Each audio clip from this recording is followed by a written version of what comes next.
경기 분당 서현역 흉기 난동범은 2001년생 최원종입니다. JTBC는 잔인한 범행으로 14명을 다치게 한 피의자의 이름을 공개하기로 했습니다. 조현성 인격장애가 있었지만 범행을 미리 준비한 걸로 보입니다. 최원종이 흉기를 휘두르는 와중에도 쓰러진 부상자에게 달려가 지혈을 한 고등학생 윤도일 군 이야기를 뉴스룸에서 직접 들어봅니다. 프로파일러 이수정 교수와 함께 이번 사건 짚어보겠습니다. 대전에서는 20대 남성이 고등학교에 침입해 수업 중이던 교사를 흉기로 찌르는 사건이 벌어졌습니다. 이 남성은 과거 피해 교사의 제자였다고 경찰에 말한 것으로 전해졌습니다. 폭염 속에서 새만금 잼버리 대회가 나흘째 계속되고 있습니다. 준비가 부실했다는 비판이 쏟아지자 정부는 69억 원을 편성해 냉방버스 등을 보내기로 했습니다. 일정을 포기하고 퇴소하는 참가자도 나오고 있습니다.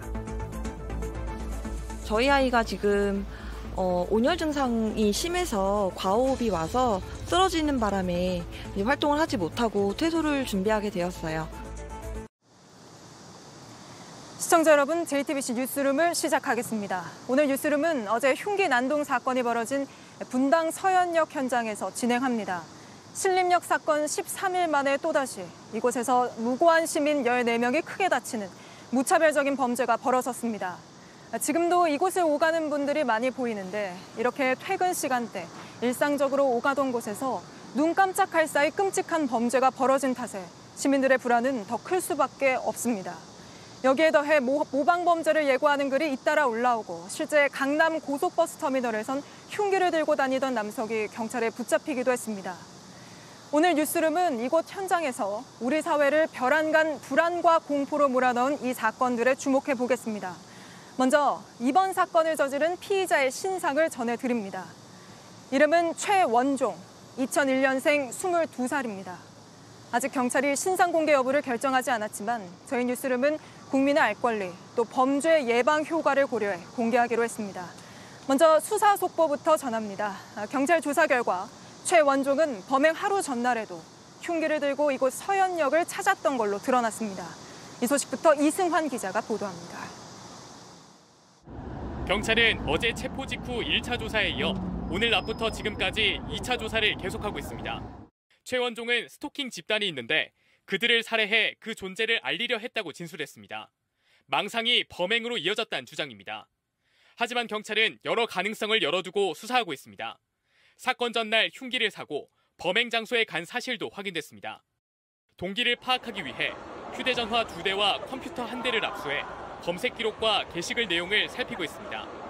지금까지 확인된 바론 2001년생 최원종은 정신병력 있는 아웃사이더였습니다. 중학생이던 2015년부터 정신과 진료를 받았습니다. 그해 최원종이 2달 동안 다닌 학원 관계자는 특별한 기억이 없는 학생이었다고 말했습니다. 되짚어보면 평범하지 않았을까라는 어떤 그런 결론? 내일은 어떤 것도 끄집어낼 수가 좀 없어요.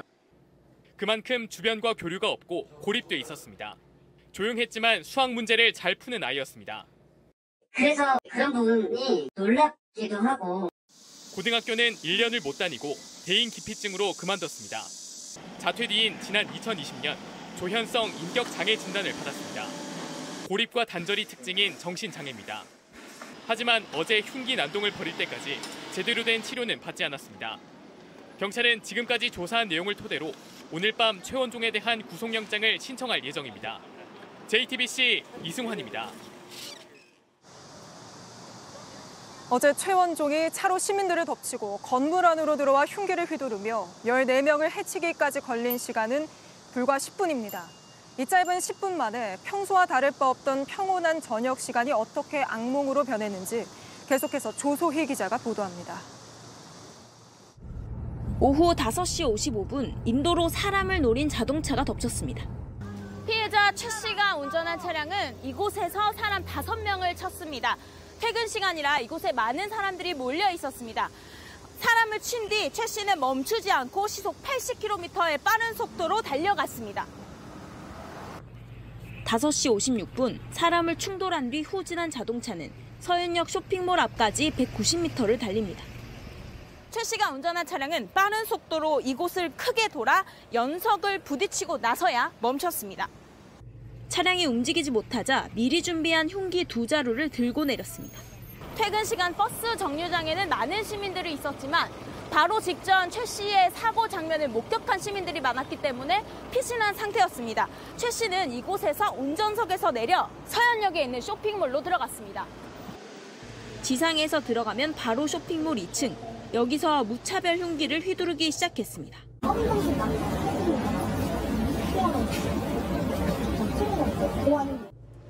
5시 57분, 사람이 많은 1층 광장으로 내려와 공격을 시작합니다. 무차별적으로 끔찍한 범행을 저지른 최 씨는 에스컬레이터를 타고 다시 도주했습니다. 5시 59분, 두리번거리던 피해자는 2층으로 올라간 뒤 건물을 빠져나갑니다. 그런 뒤 200m를 뛰어 달아납니다. 6시 5분 서현 지구대에서 출동한 경찰이 한 아파트 입구에서 피해자를 붙잡았습니다. 10여 분 동안 벌어진 악몽이 끝나는 순간이었습니다. JTBC 조소입니다. 어제 다친 14명 가운데 2명은 현재 생사의 기로를 헤매고 있습니다. 다른 피해자들 대부분도 모두 크게 다친 상태입니다. 피해자들이 있는 병원으로 바로 가보겠습니다. 자, 박현주 기자. 박 기자가 지금 나가 있는 병원에 크게 다친 피해자가 옮겨졌죠. 상태가 어떻습니까? 네, 이 병원 중환자실엔 20대 여성이 누워 있습니다. 최원종이 돌진했던 차량에 부딪혔고 머리가 크게 다쳤습니다. 어제 구급 헬기로 외상센터에 옮겨졌는데 아직 깨어나지 못하고 있습니다. 예후는 좋지가 않습니다. 뇌사 상태에 빠져 있고 다시 소생할 수 있을지 장담할 수가 없습니다. 한 친구는 문자에 답이 안 와서 기다리다가 소식을 듣고 달려왔다고 말했습니다. 믿을 수 없다며 한동안 말을 잇지 못했는데요. 엄마는 딸의 이름을 부르면서 울었습니다. 너무 어린데 아이가 다쳤다고 오열했습니다. 다른 피해자들은 어떻습니까? 네, 어제 사고 뒤에 저희는 이 분당 재생병원에서 피해자 가족 한 분을 만났습니다. 60대 남편이 등을 찔렸고 밤 12시에 수술대에 올랐습니다. 아내는 병원 안팎을 오가면서 뜬 눈으로 기다렸습니다. 흉기가 갈비뼈에 걸리면서 그나마 상처가 깊지는 않았는데요. 어제 의식을 찾았고 그래도 조금씩 회복하고 있습니다. 분당 차병원엔 차에 충돌한 60대 여성이 생사를 오가고 있습니다. 사고 직후 병원으로 옮겨졌고 심정지 판정을 받았습니다. 응급수술 뒤에 소생했지만 아직은 위독합니다. 어제 저희가 사망으로 소식을 전해드렸던 바로 그 피해자입니다. 남편과 저녁 식사를 하러 가던 평소 같은 저녁 시간이 악몽으로 변했습니다. 가족들은 모두 왜 이런 아픔을 겪어야 하는지 아직 이해하지 못하고 있습니다. 네, 박현주 기자가 병원에서 피해자들 상태를 전해드렸습니다. 지금 최원종은 다소 횡설수설하고 있습니다. 다만 스토킹 집단에게 시달리고 있고 누군가가 나를 죽이려 한다고 일관되게 진술하고 있습니다. 망상 때문에 벌인 일이라는 주장인데 계획된 범죄 가능성도 높은 상황입니다. 이혜선 기자가 분석했습니다. 범행 전날 최원종은 인근 대형마트를 찾았습니다. 이곳에서 흉기 2개를 샀습니다. 이 저녁 6시 40분경으로 저희가 확인했습니다. 카드로 구매한 것 같습니다. 그런 직후 사건 장소인 서현역 주변으로 이동했습니다. 범행 도구를 가지고 미리 범행 장소를 물색한 셈입니다. 경찰은 최원종 범행 동선에도 주목하고 있습니다. 접근 방식부터 이례적이었습니다. 차량으로 돌진했고 유동인구가 많은 곳을 노렸습니다. 이것 정도 그냥 와가지고 다 친 거예요. 이쪽으로 일부러 치고 왔어요. 애초에 대량 살인을 목적으로 했을 가능성이 높은 겁니다. 범행 장소를 빠져나와 도주하는 과정에 흉기를 숨기기도 했습니다. 백화점에서 범행을 저지른 최 씨는 이곳까지 도주했습니다. 범행에 쓰인 흉기는 이곳에 숨겼습니다.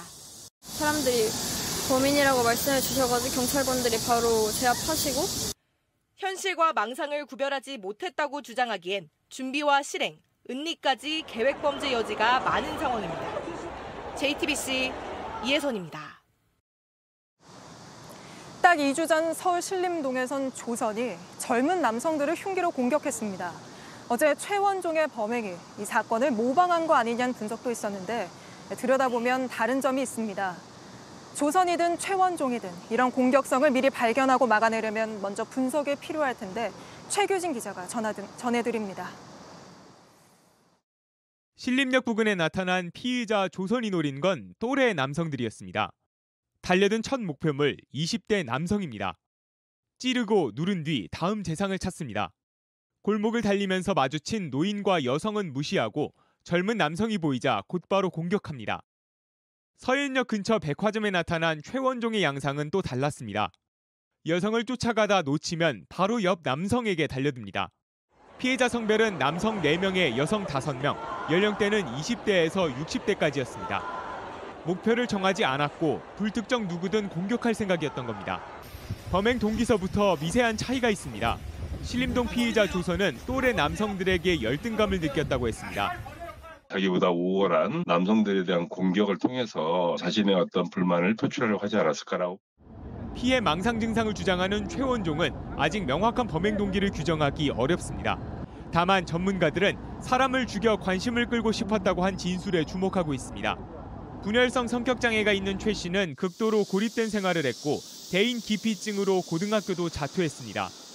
사회성이 많이 떨어진 상태에서 자신의 어떤 심리적인 것만 유지하고 있다고 하면은 공격성이 누적될 수 있죠. 비슷한 듯 보이지만 사실은 다른 두 사건. 사회 곳곳에 숨은 이런 공격성을 어떻게 발견하고 예방할지 고민이 필요합니다. JTBC 최규진입니다. 네, 저는 오늘 낮부터 이곳 현장에 도착해 취재를 했습니다. 어제 사건의 목격자들을 만나고 또 사건을 직접 보진 못했지만 불안을 토로하는 분당 주민들과도 대화를 나눠봤습니다. 제가 대화를 나눈 분들이 얘기하는 건 모두 같았습니다. 사건이 없었던 평화로운 일상으로 다시 돌아가긴 힘들 것 같다였는데 시민들의 목소리 들어보시겠습니다. 20대 김윤채 씨는 어제 저녁 이곳에서 휴대전화를 보며 엄마를 기다리고 있었습니다. 그런데 갑자기 주변 사람들이 도망치기 시작했습니다. 뭐지 하고 쳐다봤는데 바닥에 있는 피를 보고 놀라서 그때서야 이게 진짜 큰일 난 거구나 하고 도망을. 일상생활을 위해 어쩔 수 없이 다시 이곳을 찾았지만 어제와는 완전히 다른 마음입니다. 핸드폰 앞으로 보면서 걸으면 안 되겠다는 거. 내가 만약에 핸드폰을 더 보고 도망을 안 갔으면 범인분이 선글라스를 쓰고 있었으니까 선글라스에 조금 무서움이 생긴. 범행을 직접 목격하지 않은 사람도 두렵기는 마찬가지입니다. 아무래도 20대 남성이 그런 감정을 대한민국에서 느낄 거라 생각하기가 좀 힘들잖아요. 여러 가지 알아보긴 했어요. 방검복. 어린 자녀를 키우는 엄마도. 최근에 신림동에서도 그런 일이 있었고 세상이 너무 무서워서 우리가 맘 놓고 어딜 다니기가 참 두렵다는 생각이. 어제 이곳에 있을 뻔했던 시민도. 뭐 사러 올라다가 좀만 자다가 가다가 눈 떴는데 여기서 사고 난 거. 저는 야탐역에서 내려서 세상이 미쳐 돌아간다. 모두 어제와는 완전히 달라진 하루를 보내고 있습니다. 네, 그런데 이런 흉기를 든 범인을 피해 달아나야 하는 긴박한 상황에서 피를 흘린 채 쓰러진 피해자를 지혈하며 끝까지 지킨 어린 학생이 있습니다. 17살 윤도일 군인데 오늘 현장에 다시 나와줬습니다. 도일 군, 안녕하세요. 다시 이곳에 나오기가 상당히 꺼려졌을 수도 있는데 제가 만났던 다른 분들은 조금 전에 보셨지만 다시 여기 오기가 너무 힘들다 이런 얘기를 하시던데 도일 군은 좀 괜찮으신가요? 저도 이제 서현의 발을 좀 붙이기가 좀 어렵게 없지 않아 좀 많고 또 이제 친구들이랑 자주 놀던 곳이고 학원도 여기 있다 보니까 어쩔 수 없이 와야 되는 상황이 생기기 때문에 그래서 그냥 좀 조심하려고 노력을 하고 있습니다. 네, 사실 어제 그런 상황에서 어떻게 보면 그 범인이 흉기를 들고 올 수도 있었는데 그런 상황이 무섭지는 않았었나요? 좀 많이 무서웠는데 그래도 이제 제가 지혈하고 있는 도중에는 다행히 범인이 안 보였고 근데 경찰관이 오시고 나서 범인이 이제 저한테 접근하려고 하는 것들을 이제 경찰관 분들께서 다 막아주시고 하셔가지고 다행히도 그나마 좀 안심을 할 수 있었지 않았을까라는 생각이 듭니다. 처음에 그렇게 그 현장으로 갔을 때 좀 망설여지지는 않았었나요? 아무래도 좀 두려운 상황이었을 텐데요. 처음에는 그냥 아무 생각이 없었어요. 그냥 머리가 그냥 도화지가 된 것 마냥. 근데 이제 좀 정신을 차리고 도와줘야겠다 이런 생각밖에 네. 안 들었군요. 네, 그러다 보니까 이제 뭐 정신 차리고 보니까 지혈을 하고 있고 네, 그렇게 돼가지고 그래서 이제 구급대원 오실 때까지 계속 이제 지혈을 도와드렸습니다. 어제 그러면은 집에 돌아갈 때 부모님께도 연락을 드렸을 것 같은데 네네. 부모님이 많이 걱정하시진 않았나요? 이제 집에서 엄마가 뭐 잘한 일은 잘한 건데 앞으로 그런 일이 생기면은 너 안전부터 먼저 생각하고 그냥 도망쳐라라고 이제 말씀을 주셨는데 또 만에 하나 서현역이나 만약 제가 있는 근처에서 이런 일이 벌어진다 하더라도 저는 저번과 똑같이 그렇게 대응을 할 것 같습니다. 돌군이 그런 일을 하지 않도록 그런 범죄가 더 이상 일어나지 않기를 바라겠습니다. 오늘 말씀 여기까지 듣겠습니다. 네네. 고맙습니다. 네, 감사합니다. 경찰은 이런 무차별적인 흉기 난동 사건을 이상동기 범죄라고 부르고 있습니다. 이런 유형의 범죄에 대응하기 위해 먼저 개념부터 분명히 정의 내리고 통계도 내보내겠다는 취지였습니다. 별도 TF까지 꾸렸었는데 저희가 확인해보니 1년 반이 넘도록 회의만 몇 번 열었을 뿐 어떤 성과도 내지 못했습니다. 송우영 기자입니다. 경찰은 무차별 흉기 난동 사건에 대해 기존 범죄와 다른 틀에서 대응하겠다는 입장을 밝혔습니다. 개인적 원한에 의한 전통적인 범죄와 달리 1년의 사건들은 그 누구도 피해자가 될 수 있다는 점에서 이전의 범죄와 궤를 달리하며 사실상 테러 행위와도 같습니다. 앞서 경찰청은 해당 범죄를 규정하는 공식 용어를 만들어 대응책을 마련하겠다며 이상동기 범죄 TF를 만들었습니다. 팀장인 과학수사관리관과 범죄 분석 담당관 등 8명으로 구성됐습니다. 지난해 1월 출범한 이 TF는 그동안 4번의 내부 회의와 1번의 외부 전문가 자문회의를 열었던 걸로 파악됐습니다. 하지만 1년 반이 넘도록 4-5차례의 회의만 열었을 뿐 이상동기 범죄를 규정하는 명확한 개념을 도출하지 못했습니다. 이 때문에 형사사법 정보 시스템에 이상동기 범죄 확인란을 신설하는 작업도 진척이 없는 상황입니다. 이상동기 범죄라는 용어만 만들었을 뿐 관련 통계조차 내지 못한 겁니다. 이에 대해 경찰청은 관련이 없는 피해자를 대상으로 한 범죄나 전형적이지 않은 유형의 범죄를 앞으로 이상동기 범죄로 보고 사례별 심사체계를 마련해 나가겠다고 밝혔습니다. JTBC 송우영입니다. 어제 사건 이후 온라인에선 비슷한 범행을 저지르는 예고글이 잇따라 올라왔습니다. 서현역처럼 사람이 많이 몰리는 장소들을 지목했는데 그중 한 곳인 잠실역에 나가 있는 저희 취재기자 연결합니다. 자, 최하은 기자, 잠실역 예고글은 어떤 내용이었습니까? 네, 이 잠실역에서 20명을 해치겠다 이런 글이 어제 저녁 올라왔습니다.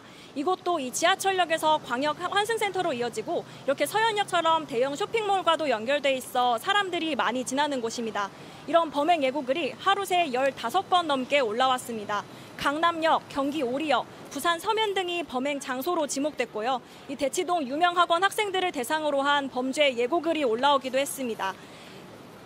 이 왕십리역 살인 예고글을 올린 20대 남성이 조금 전 경찰에 체포됐고 신림동 사건 이후 이렇게 살인 예고와 관련해 지금까지 경찰에 붙잡힌 건 모두 5명입니다.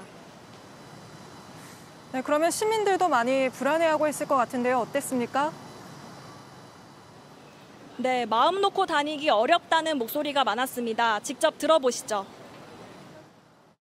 또 핸드폰을 보더라도 조금 평소보다 사람들을 더 많이 보고 누가 가방에서 뭐 꺼내지는 않는지 그런 거 좀 유의를 하면서 사람도 지켜봤던 것 같아요. 네, 그러면 어떻게 좀 대응을 하고 있나요? 경찰들이 많이 배치됐습니까? 네, 경찰 기동대가 배치됐고 곳곳을 순찰하는 모습이 보였습니다. 이 롯데타워 측도 자체적인 대테러 보안 인력을 2배 가까이 늘렸습니다. 네, 그야말로 무차별적인 범죄라 미리 막는 게 쉽진 않겠지만 정부가 이런저런 대책을 오늘 많이 내놓지 않았습니까? 어떤 것들이죠? 네, 일단 경찰은 흉기를 소지한 것으로 의심되면 검문 검색을 벌이겠다고 했습니다. 또 이번과 같은 범죄가 발생했을 땐 총이나 테이저건 등도 적극적으로 쓰겠다고 했습니다. 이 검찰도 서현역 사건 수사팀을 꾸리는 등 강력 대응 방침을 내놨습니다. 네, 최한 기자가 잠실역에서 전해드렸습니다. 서현역 사건 소식은 잠시 뒤 다시 전해드리도록 하고 상암 스튜디오로 건너가 다음 소식 전해드리겠습니다.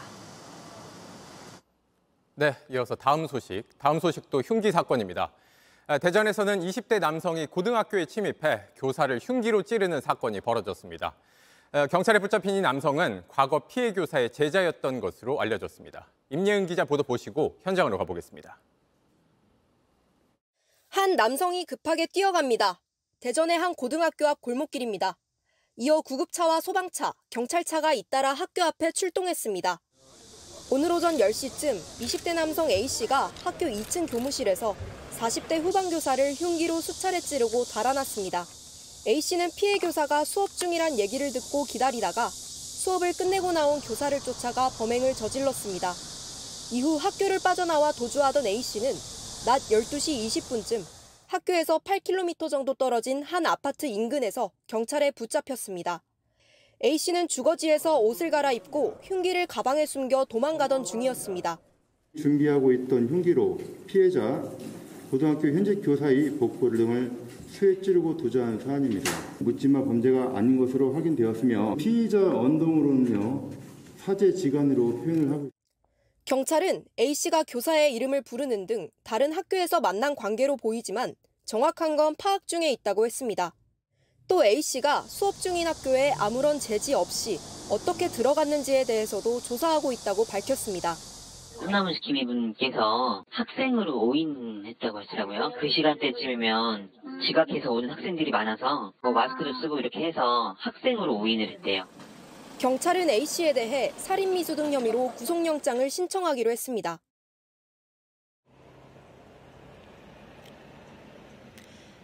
사고가 발생한 대전의 고등학교 앞에 나와 있습니다. 사고 직후 학생들은 모두 귀가했고 현재 학교 문은 이렇게 굳게 닫혀 있습니다. 네, 임예은 기자, 오늘 현장에서 계속 취재를 했는데 학교가 지금 개학을 한 상태잖아요. 학생들이 좀 많이 놀랐을 것 같습니다. 네, 학교 안에서 벌어진 일인 만큼 학생과 교사, 학부모 모두 충격은 더 컸습니다. 해당 학교와 인근 중학교에선 사건 발생 직후 교내 방송으로 외출을 자제하라고 안내했다는데 당시 상황 들어보시겠습니다. 핸드폰을 나눠줘서 부모님에게 연락 돌리고 급식실 이후에 운동장이나 나가지 말라고 하고. 저희들도 좀 일할 때 문을 잠그고 해야 되나, 문을 확 들어오면 뭐 공간 상태니까 두렵죠. 네, 왜 이런 범행 저지른 건지 이유가 확인된 게 있습니까? 경찰은 아직 구체적인 범행 동기를 밝히진 않았습니다. 다만 피의자가 검거 당시 사제지간이라고 말한 것에 대해선 오늘 사건이 일어난 학교는 아니라고 했습니다. 과거 다른 곳에서 서로 알았던 사이 정도로 추정하고 있습니다.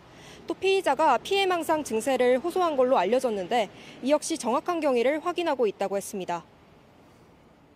네, 이 점도 궁금한데 어떻게 학교로 들어갈 수 있었을까? 지금 침입하는 과정에서 아무 제지가 없었던 겁니까?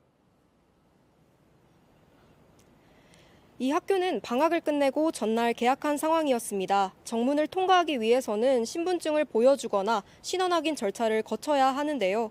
하지만 출입증을 제대로 받고 들어갔는지 여부는 조금 더 추가적으로 조사해야 할 것 같습니다. 이후 피의자는 교내 교무실로 자연스럽게 들어가 자신을 졸업생이라고 소개하면서 피해 교사를 기다린 걸로 보입니다. 네, 그러면 피해 교사는 지금 어떤 상태인지 확인이 됐습니까? 피해 교사는 사건 당시 복부와 팔 등을 여러 차례 찔렸고 의식을 잃은 채로 병원으로 이송됐습니다. 한 대학병원에서 긴급 수술을 했는데 현재 위독한 상태로 알려졌습니다. 네, 대전 현장에서 임예은 기자가 전해드렸습니다. 네, 서울 강남 고속버스 터미널에서도 이 흉기를 가지고 있던 20대 남성이 경찰에 체포됐습니다. 흉기로 자해하려는 듯이 자기 목을 거느고 있었다. 시민 신고로 붙잡혔는데 다친 사람은 없었습니다. 박병현 기자입니다. 경찰들이 한 남성의 양팔을 붙잡습니다.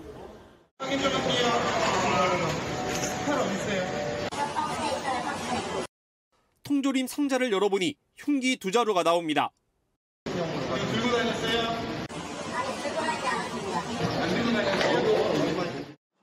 신고가 들어온 건 오늘 오전 10시 40분쯤입니다. 서울 고속버스 터미널에서 한 남성이 흉기를 본인 목에 겨누고 있다는 내용입니다. 여기서 앉아있다가 가방에서 칼을 끄집어내는 걸 본 거지.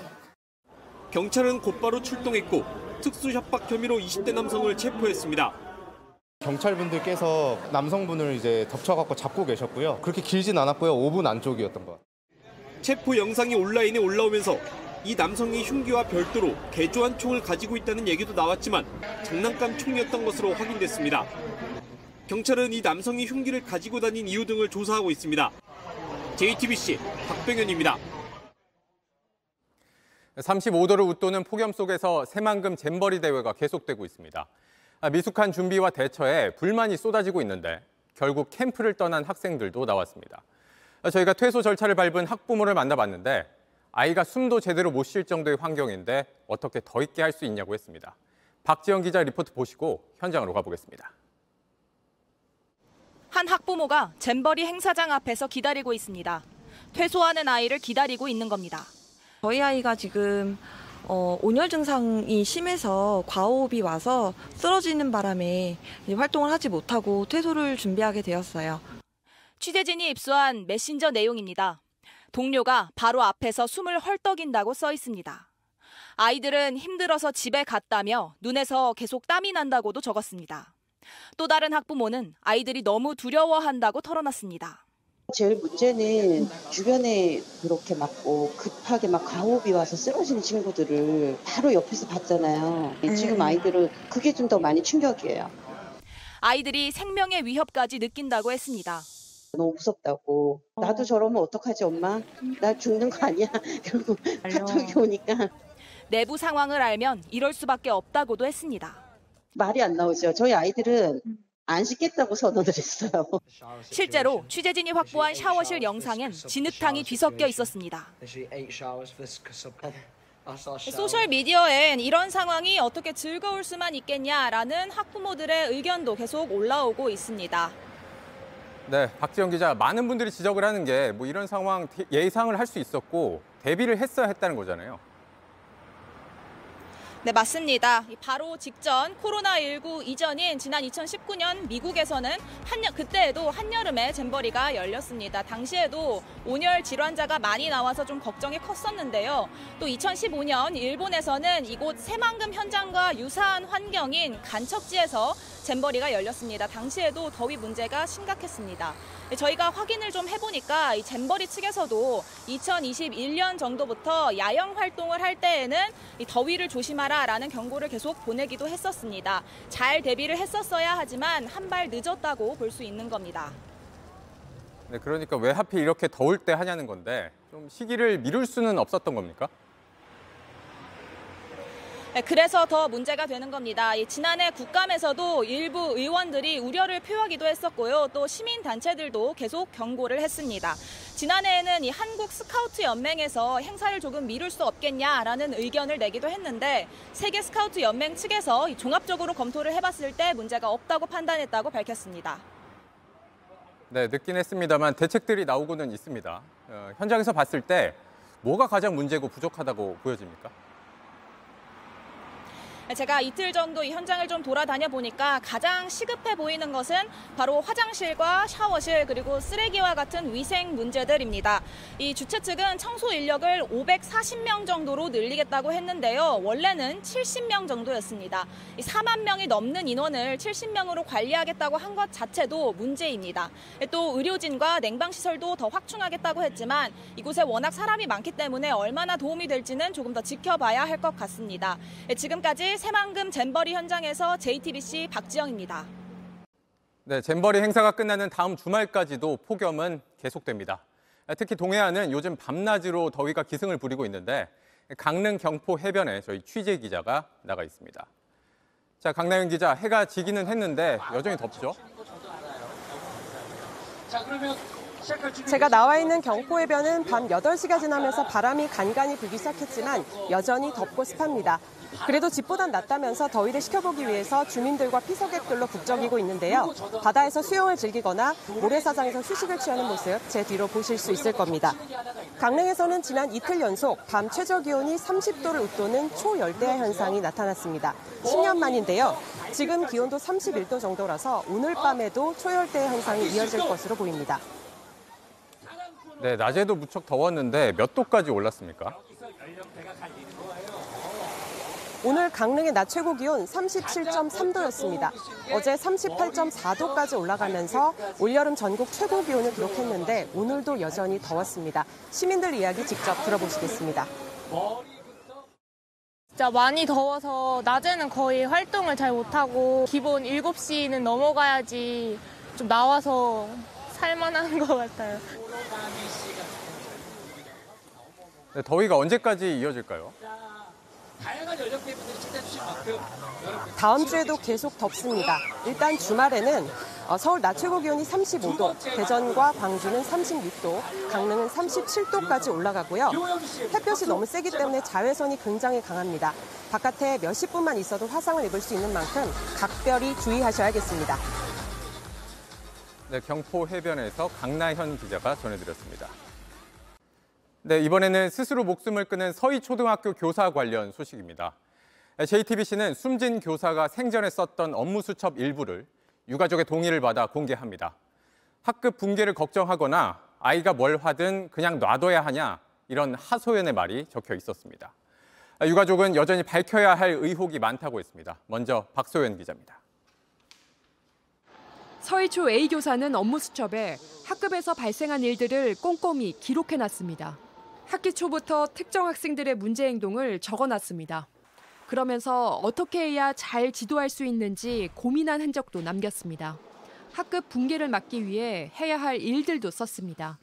아이가 문제 행동을 보이면 바로 협력교사에 요청해야 한다거나 반말이나 발차기 등 예의 없는 행동을 하면 강하게 훈육해야 한다고 다짐하기도 했습니다. 그러나 학부모와의 면담은 원만하게 진행되지 못했던 것으로 보입니다. 2달 뒤인 6월, A 교사는 학부모와 대화한 걸로 보이는 내용을 메모에 적었습니다. 왜 자꾸 우리 아이한테만 그러냐며 학부모의 말을 쓴 걸로 보입니다. 이에 A 교사는 그럼 아이가 뭘 하든 그냥 놔둬야 하냐며 하소연하듯 적었습니다. 유가족은 A 교사와의 채팅방 대화도 취재진에 공개했습니다. 이른바 연필 사건의 학부모와 상담이 있었던 지난 13일, A 교사가 어머니에게 보낸 메시지입니다. 오후 4시쯤 눈물 이모티콘과 함께 엄마를 부릅니다. 이에 고인의 부모가 무슨 일이냐고 묻자 3시간 뒤 너무 힘들다는 짧은 답장만 보내왔습니다. 정말 힘들었겠구나 하는 그런 생각을 했지. 가슴이 아팠지 사실은 막 미어졌죠. 그거 보면서 얼마나 힘들면은. JTBC 박소연입니다. 보신 것처럼 유가족이 나선 건 오늘 교육당국이 내놓은 조사 결과가 부족하다고 봤기 때문입니다. 숨진 교사에게 여러 어려움이 있던 것으로 보이지만 왜 스스로 목숨을 끊어야 했는지는 파악하기 어렵다는 게 교육당국의 결론이었습니다. 이어서 성화선 기자입니다. 교육당국은 A 교사가 학기 초부터 학생들의 생활 지도에 어려움을 겪었다고 했습니다. 한 학생은 화를 내고 막말을 했고 또 다른 학생은 소리를 지르며 난동을 부려 불안했다는 겁니다. 어머니에게 이제 연락을 했는데 이렇게 상담이나 이런데 오지 않고 집에서는 그러지 않는데 학교에서는 왜 그럴까요? 이런 반응이었다. 아이들끼리 다투다 발생한 이른바 연필 사건에 대해서도 설명했습니다. 교육당국은 A 교사가 알려주지 않은 휴대폰 번호를 학부모가 알고 있어 불안감을 느낀다며 동료에게 호소했다고 했습니다. 하지만 학부모가 번호를 알게 된 경위나 A 교사가 폭언을 들었는지 여부는 밝혀지지 않았다고 했습니다. 이 학부모에 대한 조사는 사실 저희 행정적인 조사상 한계가 있습니다. 민간이기 때문에. 이 외에도 다른 악성 민원은 없었는지, 교장이 교사 보호를 위해 적절한 대처를 했는지 등도 조사 대상에서 빠져 있었습니다. 유가족은 크게 실망했다고 했습니다. 그러니까 새로운 사실이 나온 건 없는 것 같아요. 기존에 학교에서 입장문 낸 거를 다시 이제 확인해 주는 정도. 교원단체는 기존에 알려진 사실을 재확인한 수준이라며 추가 조사를 촉구했습니다. JTBC 성화선입니다. 네, 이번에는 철근이 빠진 아파트 문제 전해드립니다. 부실 공사의 원인 중 하나로 전관 업체들이 지목이 되고 있는데 저희가 여기서 일했던 내부 고발자들의 얘기를 들어봤습니다. LH 출신 퇴직자들이 LH 내부 정보를 미리 빼내고 자기들끼리 돌아가며 감리를 따내는 식으로 담합까지 했다고 합니다. 정아람 기자 보도 보시고 제가 논란이 되고 있는 무량판 구조에 대해서도 설명드리겠습니다. 한 6개월 정도 후에 입찰이 있을 거다. 그런데 우리 회사가 감리를 하게 될 거다. LH 전관업체에서 일한 A씨는 회사가 LH 감리 입찰이 열리기 몇 개월 전부터 이미 사업을 따낼 걸 자신하고 있었다고 합니다. 한두 번이 아니었습니다. 근무를 하면서 이야기 들어보니까는 어디 현장도 할 거다 뭐 이렇게 이야기하는데 진짜 그렇게 되더라고요. 비결은 감리업체에 포진한 전관들의 짬짬이었습니다. 발주 계획서를 미리들 이제 그렇게 입수해가지고 참여하는 업체들끼리 이제 담합을 해서 뭐 요번에는 너네가 다음에는 어디 현장은 우리가 이런 식으로 이제 나누어서 LH 전관이 운영하는 설계 회사에서 일한 B씨도 비슷한 말을 합니다. LH의 현장 공모나 그걸 참여하기 위해서는 LH 정관이 있어야 된다는 생각을 대부분 많이 하거든요. 발주 정보라든가 그런 것들을 수월하게 입수를 할 수 있고. 역시 사전 담합이 있었다고 밝힙니다. 우리가 이쪽 할 테니까 우리 현장 공모 참여할 땐 너네는 좀 참여하지 말라. 이렇게 해서 서로 큰 틀을 나누죠. 전관 회사들은 이렇게 일감만 따내고 정작 실무는 통째로 외주를 주는 경우도 많다고 합니다. LH에는 설계 업무를 다 전관 업체가 하는 것처럼 서류를 내지만 실제로는 첫 단계인 계획 설계만 할 뿐 둘째, 셋째 단계인 기본 설계와 실시 설계는 다른 업체에 넘긴다는 겁니다. 이익을 극대화하기 위해서 그렇게 되면 수주만을 위해서 되게 노력을 하고 다 위탁을 주고 결국은 자기네들은 어느 정도 이익만 아무것도 안 하고 가져가는 꼴이 되는 거죠. 당연히 설계의 질도 떨어지고요. LH는 오늘 철근이 빠진 15개 단지와 관련된 74개 업체에 대한 수사 의뢰서를 경찰에 접수했습니다. JTBC 정아람입니다. 한 주 이슈를 360도 가상현실로 분석하는 이슈 360입니다. 철근 빼먹은 LH 아파트들이 무량판 구조로 지어졌다는 사실이 알려지면서 무량판이 뭐냐, 그럼 무량판 아파트들 다 문제냐, 이런 반응 여럿 있었습니다. 결론부터 말씀드리면 무량판은 죄가 없다는 게 전문가들 말입니다. 단순하게 설명하면 건물 지을 때 기둥 올리고 그 위에 천장을 얹겠죠. 사고 걱정 없게 튼튼하게 지으려면 이 기둥이 천장 무게를 잘 지탱해야 하는데 방법 중 하나가 기둥과 천장, 이 슬라브 사이에 한옥의 대들보처럼 볼을 연결하는 겁니다. 이걸 기둥식 구조, 라멘 구조라고 합니다. 볼을 추가로 만들어야 하니까 돈 더 들고 공사도 오래 걸립니다. 그래서 무량판 구조는 여기서 볼을 빼버립니다. 기둥만으로 천장, 슬라브를 지탱하는 겁니다. 보 만들 필요 없으니까 돈 덜 들고 건물도 빨리 올릴 수 있습니다. 대신에 기둥이 잘 버티게 보완 장치가 필요하겠죠. 천장과 만나는 부분에 보강철근을 얼기설기 엮는 겁니다. 제대로만 시공하면 실용적이고 시간도 아끼는 건축 방식이라는 게 전문가들 의견입니다. 문제는 숙련도가 필요한 일인데 대충 만들거나 공사기간 맞춘다는 핑계로 빼먹는 경우입니다. 과거 삼풍백화점부터 주차장 무너진 인천 검단 아파트, 이번에 적발된 LH 아파트들까지 바로 이 보강철근이 빠져 있었습니다. 무량판이 문제가 아니라 설계하고 시공하고 감독하는 사람들이 문제라는 겁니다. 공사기간 빨리 맞추라 밀어붙이고 싸게 하려 하청에 또 하청 주고 자재 빼먹고 잘 지었나 감독하는 것마저 짬짬이로 하면 이 멀쩡한 공법으로 허술한 건물을 짓게 된다는 겁니다. 많은 전문가들이 공사비 합리적으로 주고 현장 근로자 철저히 교육하고 관리 감독 제대로 해야 한다고 조언합니다. 무량판이 아니라 잘못된 한국식 건설 문화에 죄를 물어야 한다는 겁니다. 이슈 360이었습니다.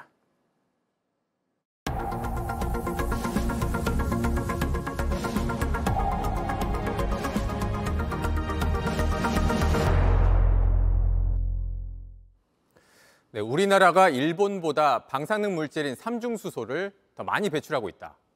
일본 정부가 아니라 어제 우리 정부가 밝힌 입장입니다. 잘못된 얘기를 바로잡기 위해서라는데 우리 정부가 나서서 일본 측 주장을 거드는 것이냐는 지적도 나옵니다. 윤세민아 기자입니다. 일본의 대표적인 포털 사이트입니다. 한국의 삼중수소 배출량이 일본보다 많은 것은 사실이라는 제목의 기사가 가장 많이 읽힌 기사에 올랐습니다. 기사에 대한 긍정적인 반응이 5천 건을 넘었고 SNS로도 확산됐습니다.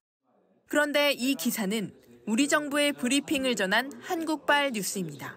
기준 연도를 19년으로 동일하게 놓게 보더라도 우리나라의 삼중수소 배출량이 일본보다 많다는 사실은 변함은 없습니다.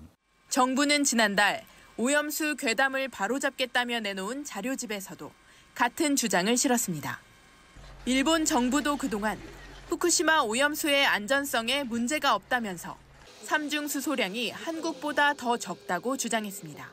The Kori nuclear power plant in South Korea discharges 49 trillion becquerels, or about twice as much.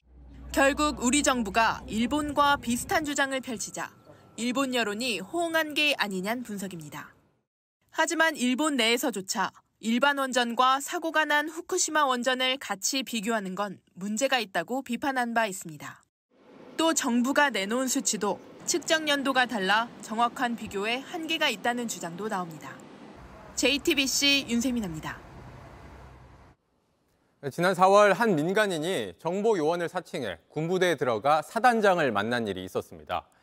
JTBC가 이 사건을 보도한 직후 해병대가 자체 조사를 벌였는데 지휘 책임이 있는 간부들은 빼고 위병소를 지키던 병사들만 징계한 걸로 확인됐습니다. 김재현 기자가 취재했습니다. 지난 4월 말 민간인 한모 씨는 자신을 국군 방첩사령부 직원이라고 속이고 포항에 있는 해병대 1사단을 찾았습니다. 해병대 부사관 출신으로 경비업체를 운영 중이던 한 씨는 부대 사단장을 만나 면담까지 했습니다. 당시 부대 안을 돌아다니며 사진 촬영까지 한 뒤 빠져나가려던 순간 붙잡혔습니다. 한 씨는 지난달 군사기지 및 군사시설보호법 위반 혐의 등으로 검찰 등에 불구속 송치됐습니다. JTBC가 해당 사건 관련자들의 징계 내용을 살펴봤습니다.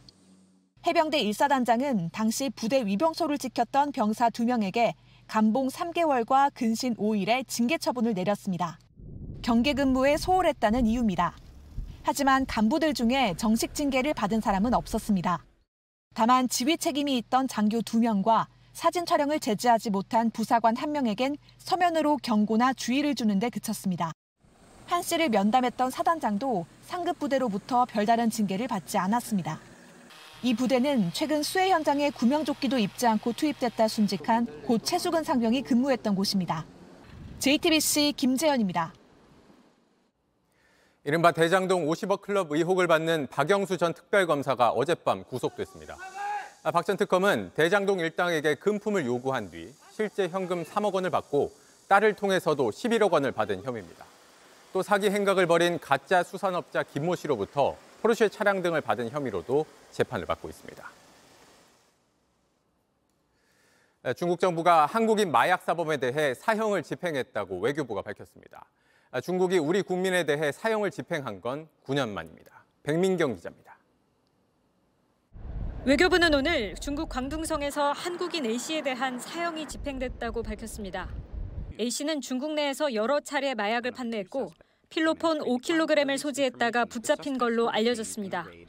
중국은 1kg 이상의 아편이나 필로폰 또는 헤로인 50g 이상을 유통하거나 판매할 경우 사형이나 무기징역, 15년 이상의 징역에 처하고 있습니다.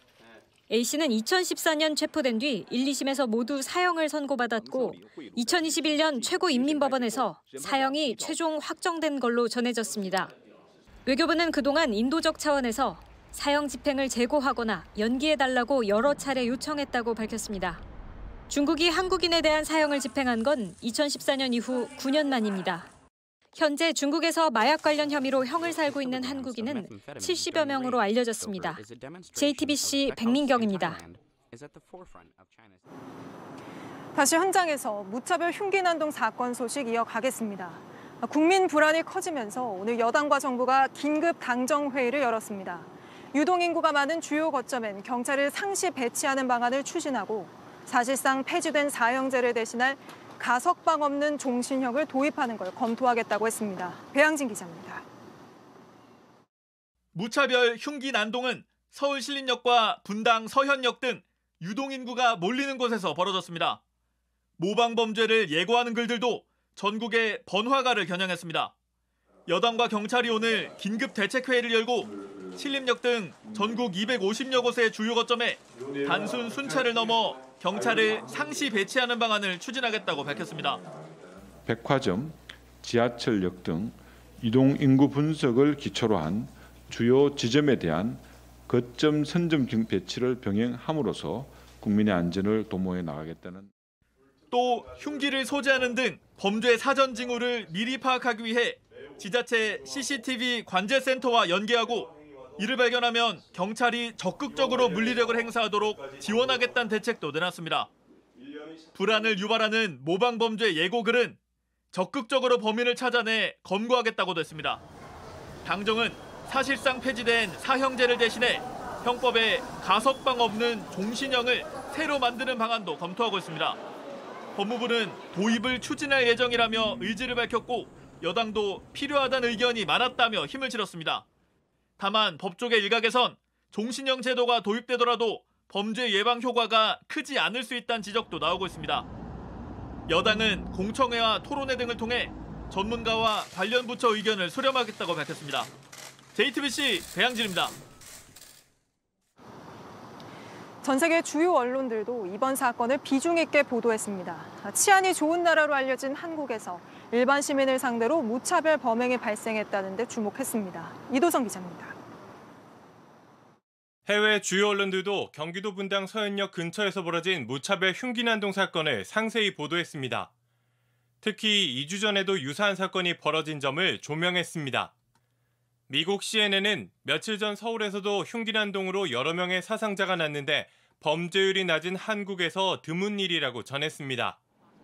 외신들은 2021년 기준 한국의 살인율이 10만 명당 1.3명으로 미국의 7.8명에 비해 현저히 낮다는 통계도 인용했습니다. BBC는 범인이 무차별적으로 난동을 부렸다고 이번 사건을 묘사했습니다. 범죄 장소가 일상과 직결돼 있던 곳이란 점도 주목했습니다. 홍콩 사우스 차이나 모닝포스트는 이곳은 안전한 주거 환경으로 명성이 높은 곳이라고 설명했고 뉴욕타임스도 서현역을 주민과 학생들의 모임 장소로 가장 붐비는 지하철역 중 한 곳이라고 전했습니다. 하루 만에 또 대전 고등학교에서 교사가 피습되는 일이 벌어진 데에 대해 AP통신은 한국은 총기를 강력하게 규제하지만 정작 칼 같은 흉기에 대해선 규제가 느슨하다고 보도했습니다. JTBC 이도성입니다.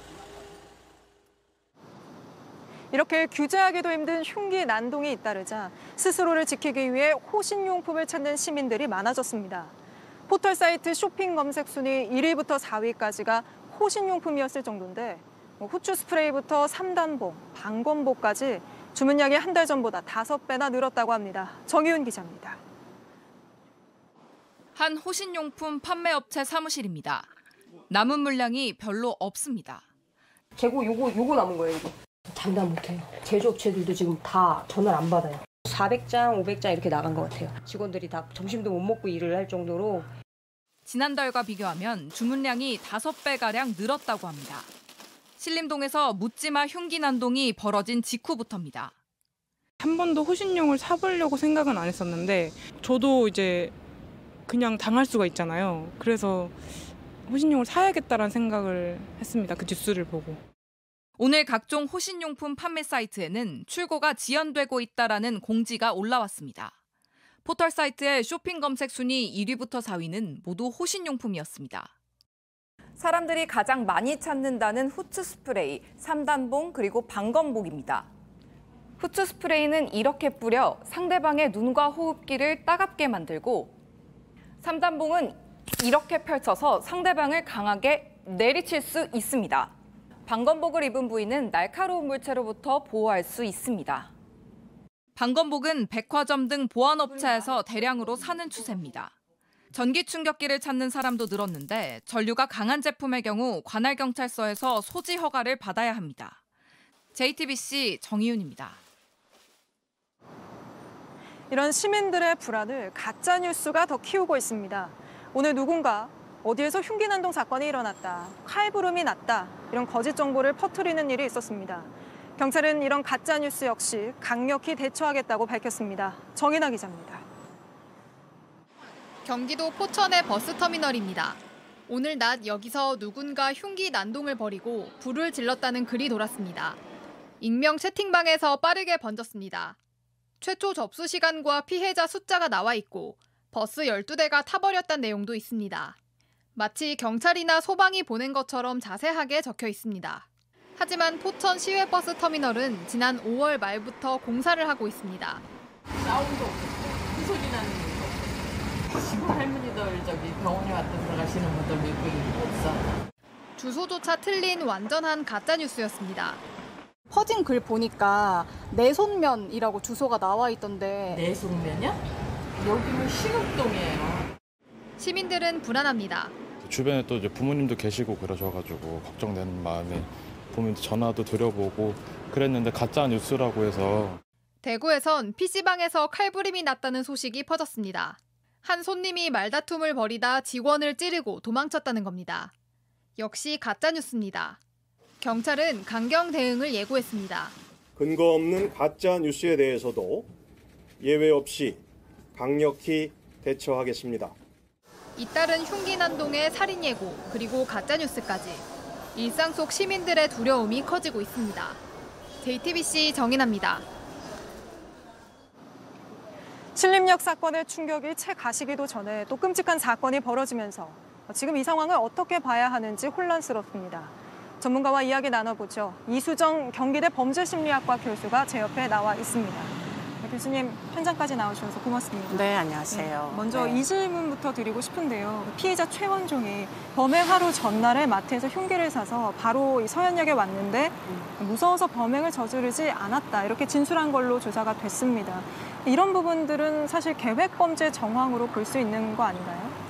말은 무서워서 범행을 저지르지 않았다고 했지만 그 다음 날은 아예 차량을 타고 이제 왔기 때문에 그냥 무서웠었다. 그래서 중단하려고 했었다는 사실 성립하기가 어려운 얘기죠. 아마도 뭔가 현장을 좀 답사하거나 뭐 한번 살펴보려고 왔다가 뭐 이게 생각보다 굉장히 걸어야 되는 부분들이 많다라는 사실을 알고 나서 차량을 이용해야 되겠다라는 결심을 하기에 이른 게 아닌가 이런 것들을 추정해 볼 수가 있죠.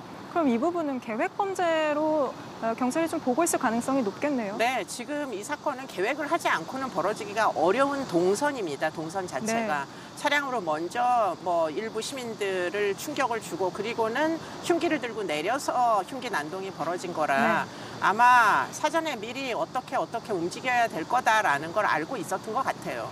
그건 뭐 틀림없이 계획범죄라고 볼 수 있고요. 또 나가다가 흉기를 뭐 어디 화분에다가 보이지 않게 감추고 나갔다는 거 보면 뭐 여러 가지로 합리적인 사고를 할 수 있는 사리 분별력이 있던 상태였다 이렇게 이제 보입니다. 네, 그런데 또 최원종이 누군가 나를 청부살해 위협을 했다 이런 이상한 말을 또 하고 또 이 분열성 성격장애 진단을 받은 건 사실로 확인이 됐는데 혹시 이런 부분들로 인해서 심신미약이 인정될 가능성도 있나요?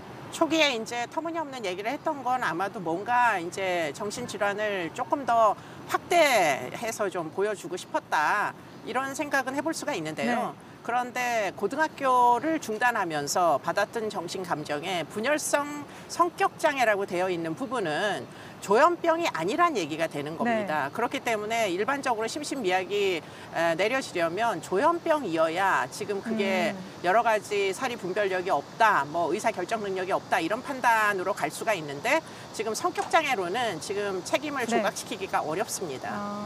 근데 이게 또 신림역 사건이 일어나고 뭐 2주도 안 돼서 또 이런 일이 벌어져서 모방범죄 아니냐 이런 이야기도 나오는데 교수님 보시기엔 어떻습니까? 범행 수법은 상당히 모방했다고 볼 수 있어요. 뭐 사람들이 많이 모이는 곳에 흉기 난동을 부려야지 하는 생각까지는 모방이 가능한데 문제는 이 두 사람, 조선이란 사람과 지금 이 최 씨는 굉장히 프로필상에서 차이가 난다. 조선은 오늘 사이코패스라고 판정이 됐고 최 씨의 경우에는 지금 조선처럼 전과가 많지도 않고 초범이었고요. 그리고는 학업 중단자였고 굉장히 혼자서 은둔형 외톨이처럼 생활을 했던 사람으로 보여서 뭐 전혀 자기 자신을 가릴 생각도 없었던 그런 조선의 동기하고 지금 이 최 씨의 동기는 현저히 차이가 있을 거다 이렇게 추정이 됩니다. 지금 많은 시청자분들이 궁금해하시는 게 도대체 왜 대한민국에서 이런 범죄가 잇따르는지거든요. 사실은 뭐 온라인 속에서 이제 어떻게 보면 혐오 스피치, 혐오 발언이 굉장히 심각하게 진행된 거는 어쩔 수가 없었던 일인 것 같은데 그 부분에 대해서 그러면 우리 사회는 왜 애당초부터 제재를 하지 않았던가? 뭐 그 안에 지금 뭐 SNS 게시판을 통해서 자살 영상이 올라온 적도 있고요. 네. 또 온라인을 통해 가지고 영화 뭐 매매를 한 적도 있고요. 그렇기 때문에 사실은 온라인을 통해 가지고 굉장히 많은 부조리한 현상들이 지속적으로 발생을 했는데 아무런 제재를 하지 않다가 결국은 사람을 죽이겠다는 살인 예고까지 올라오는 지경에 이르러서야 이제서야 우리가 각성하기 시작한 거죠. 사실은 온라인은 오프라인의 사회적 규범이 그대로 적용되는 그런 공간이 아니기 때문에 온라인 활동만 하는 예컨대 사회적 경험이 많지 않은 젊은 친구들은 상당 부분 이 온라인에서 일어나는 일이 오프라인에서도 허용될 거다라는 착각들을 하는 거죠. 그렇기 때문에 지금 살인 예고글이 무지하게 많이 올라오고 있음에도 불구하고 정말 살인을 실행 가능성이 있느냐를 놓고 보면 뭐 일부 댓글을 올린 사람들 중에는 장난이었다 이렇게 얘기하면서 자수를 하는 사람도 있고 그렇다고 알려지고 있어요.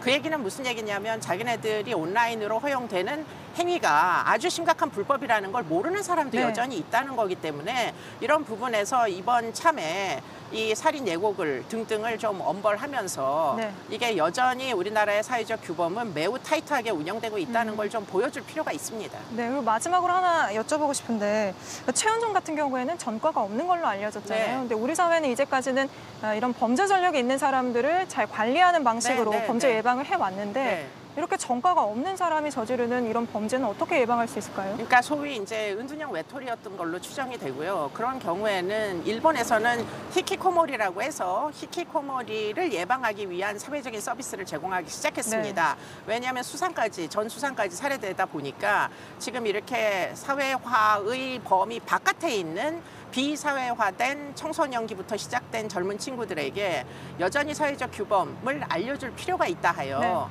뭐 여러 가지로 친사회적인 규범 내에서 교육을 받을 수 있는 기회들을 주고 있는 거죠.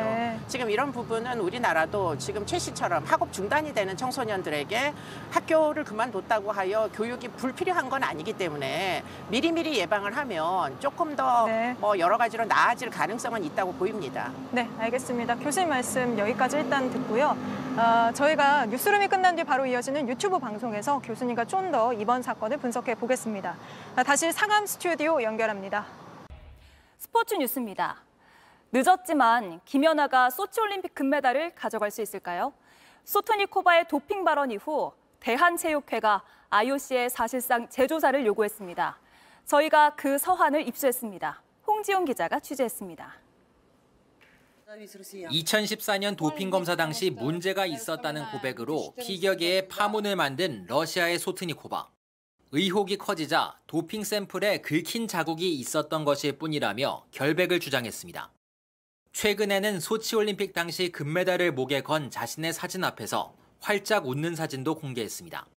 러시아 측에서도 진화에 나선 가운데 최근 대한체육회는 IOC에 진상 확인을 위한 공식 서한을 보냈습니다. JTBC가 입수한 서한에 따르면 소치올림픽 당시 도핑 절차와 검사 결과의 확인을 요청했고 소트니코바 발언에 관한 IOC의 입장과 재조사 가능성도 물었습니다.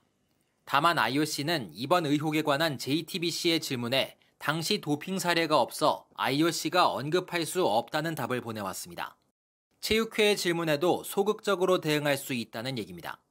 소치올림픽 도핑 샘플 보관 기한은 10년이 되는 내년 2월까지인 만큼 앞으로 6개월 안에 문제를 해결하지 못한다면 영영 결과를 돌이킬 수 없을지 모릅니다.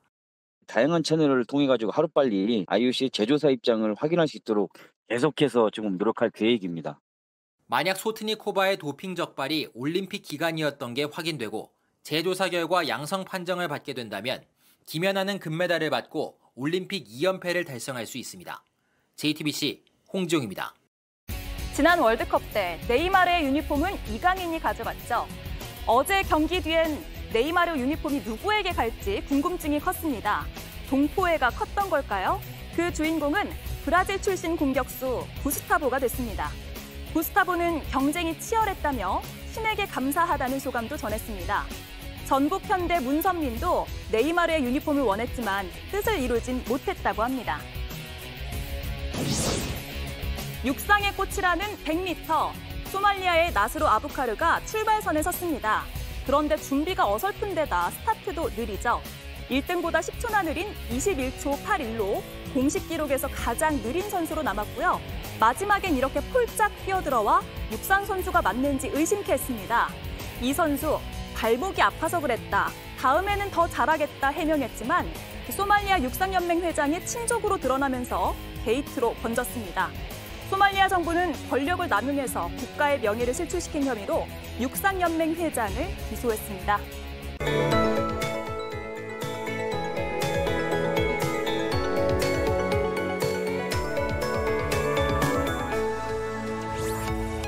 전국의 가마솥 더위가 계속되고 있습니다. 도심과 해안가를 중심으로 열대야가 나타나고 있습니다. 강릉은 오늘 아침 30.7도를 기록하며 이틀 연속 초열대야 현상을 보였습니다.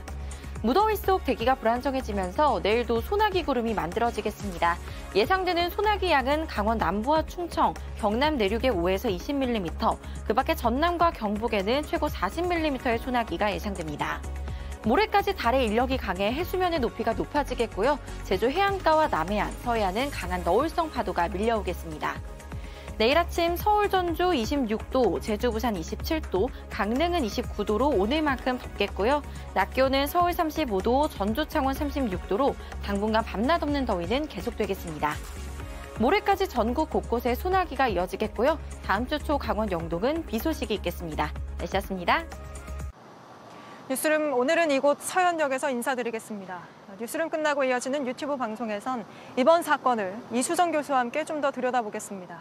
시청해주신 여러분 안전하고 평안한 밤 보내시길 바랍니다. 고맙습니다.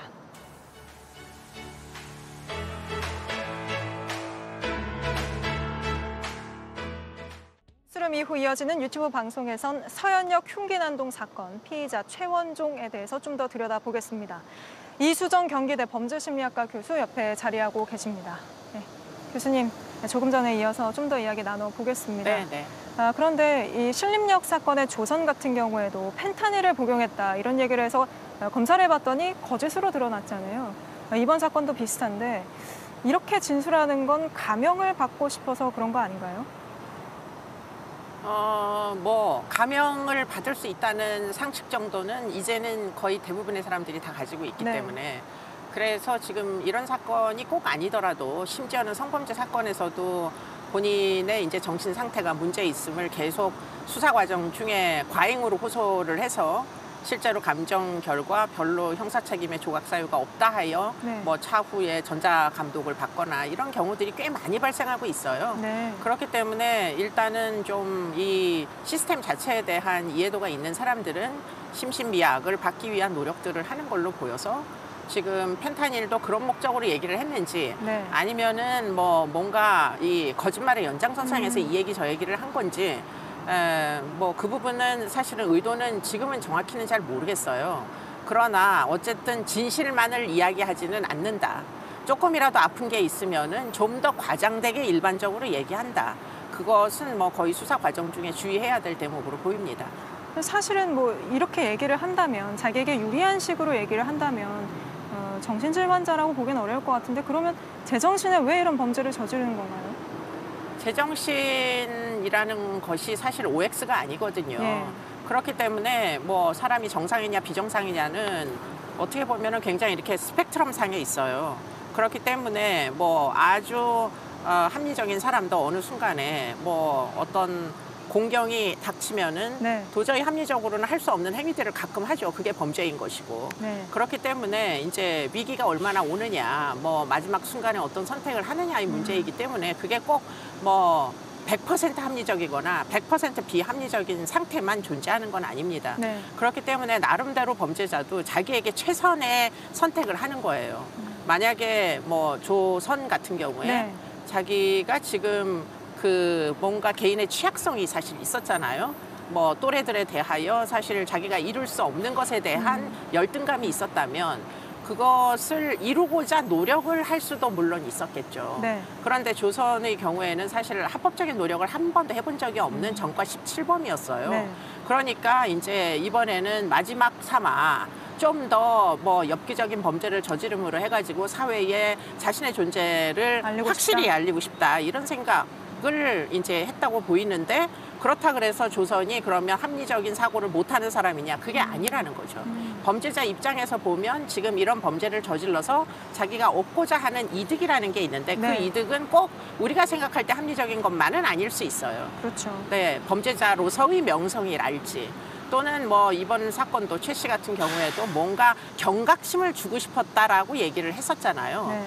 본인이 뭐 정신질환이 있는지 없는지는 모르겠는데 경각심을 주고 싶어서 그야말로 사람들의 주의를 끄는 이런 이제 흉기 난동을 공공장소에서 벌이는 건 그건 아마 진실이었을 거다. 그런 생각이 듭니다. 네.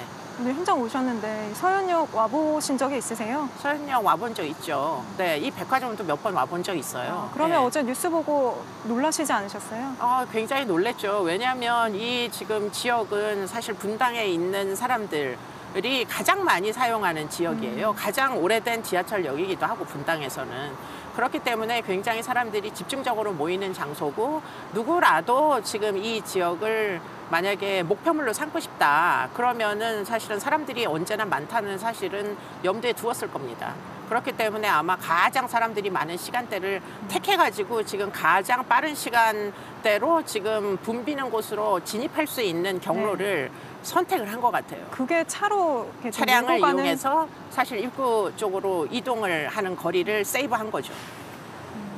네, 아까 그 모방범죄 가능성에 대해서도 좀 이야기를 나눴는데요. 신림역 사건. 네. 근데 혹시 이게 신림역 사건이 어떤 일종의 트리거 역할을 했을 수도 있을까요? 물론 뭐 트리거 역할을 할 수도 있을 겁니다. 그런데 신림역 사건이 있기 전에 정유정 사건이 있었죠. 그렇기 때문에 모르는 사람에게 이런 식으로 분풀이성 범죄를 저지를 수도 있구나라는 것들이 아마 일정한 뭐 사람들에게는 아마 굉장히 좀 그래? 뭐 이런 종류의 이제 생각. 그러면 나도야 분풀이를 이런 방식으로 할 수도 있겠구나. 이런 생각들을 뭐 그런 생각을 일으킬 수도 있을 것 같아요.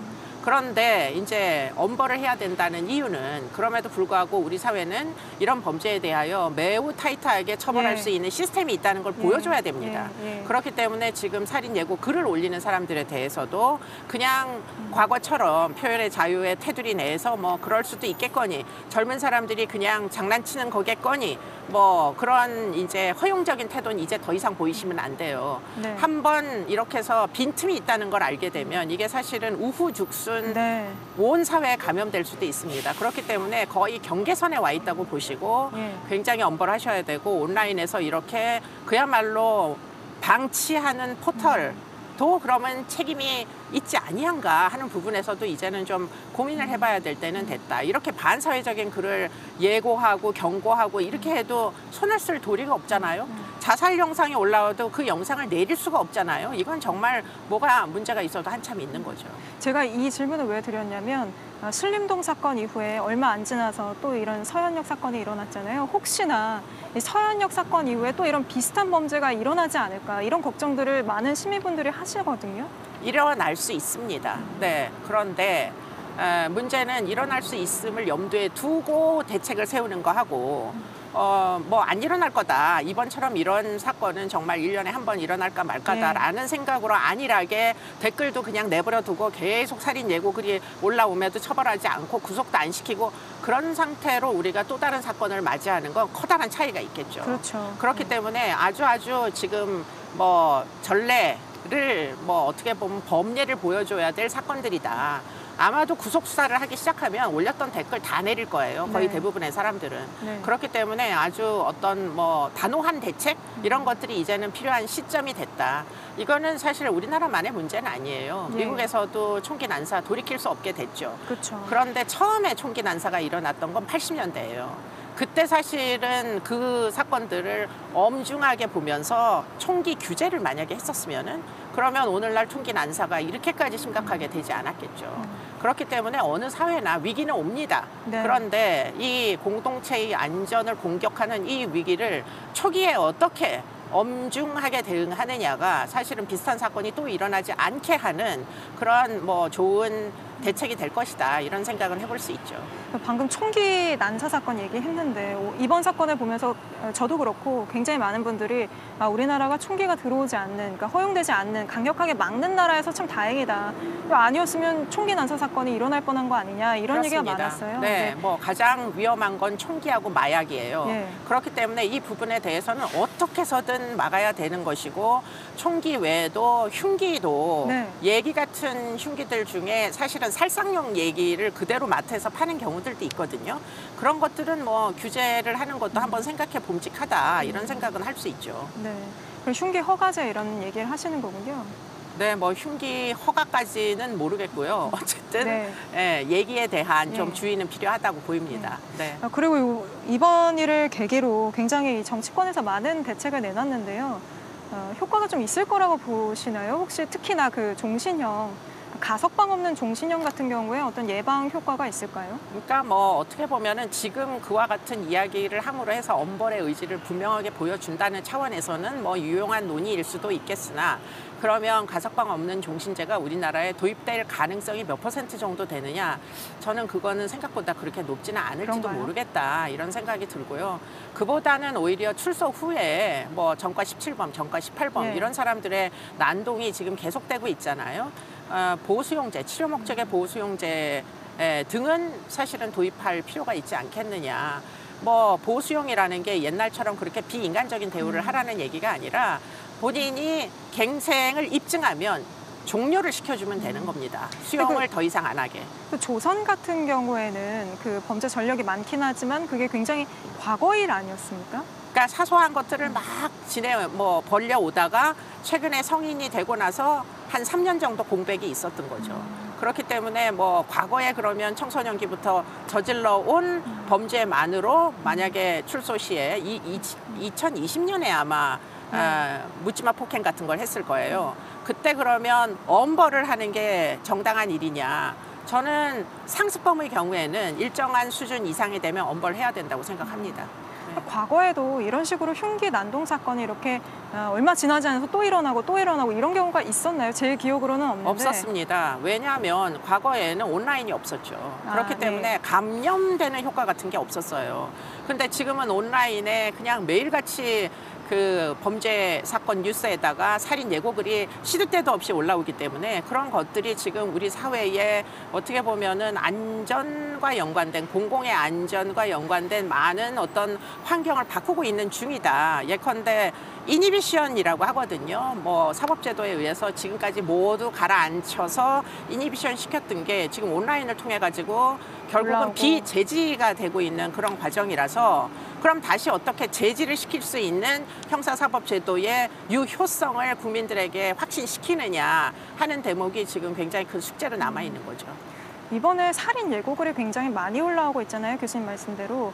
혹시 이런 살인 예고글이 실제로 실행까지 이뤄질 가능성도 있을까요? 저는 뭐 굉장히 희귀한 네. 케이스일 거다. 지금 올라오는 살인 예고글은 거의 어떻게 보면 허언 비슷한 네. 이런 형태의 관심을 끌기 위한. 네, 그런데 그럼에도 불구하고 협박죄로는 최소한 전부 3년 이하의 징역을 다 줘야 되고요.